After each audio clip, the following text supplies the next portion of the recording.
Hi, I'm Pete First in chilly Katoomba. I'm here with Pat, an expert from the local Camera House store, and we're going to discuss 3 tips for taking excellent photography in places like this. Now Pat, you're born and raised here, you've taken to this out of the way place. How important is local knowledge? Because that's, I think, our first tip today. Yeah, when you're shooting in Katoomba, you run across a lot of tourists once you hit the major attractions, so it's important to try and find some out-of-the-way places to take some nice shots, especially if you want some foreground.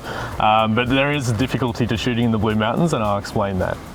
Yeah, I don't think our DOP was very happy with the trek into this spot though. Yeah, no, it's a bit difficult, this one. You know, there's a few steep stairs into some locations, so we'll let you know if you ever come into the store and ask us. Now, a second tip, light. Light's crucial, but tell us how important is it in landscape photography, and I guess particularly a place like this, about time of day and how to use the light and the shadows. Yeah, in the morning and in the afternoon, the Blue Mountains is especially tricky because you get the escarpments actually casting a long shadow across the valley floor, and there's quite a big difference in light between the valley floor and the sky, so you get quite a big difference in dynamic range, which is the difference between like white and black basically. So there's a few tips and tricks in how to capture both the deep blacks of the valley floor and the bright sky, especially in Australian sun.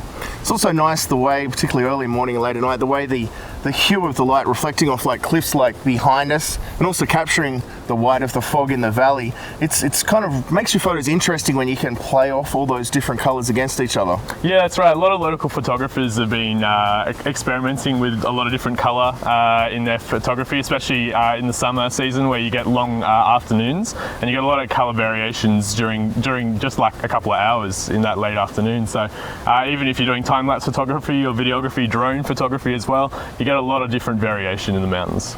Now, a third tip is looking at a subject in your photograph. It can be easy to see something beautiful like this and you just take a plain photo, and then when you look at it afterwards, you're like, oh, that seems really flat. How important is it to have a subject that does draw in the viewer? Yeah, that's right. Framing is key, and that's why I brought you here today. So you've got a bit of a foreground framing here as well as a deep background setting. So basically, when you're in the mountains, it's easy to get a very flat image because you're getting like a very big panoramic view. So generally, if you can get any leading lines or framing around the edges, it can really help bring and pop the photography. Unfortunately, the fog's turned out for us today as well. So there are our 3 tips. I hope you enjoyed them, and we'll see you soon.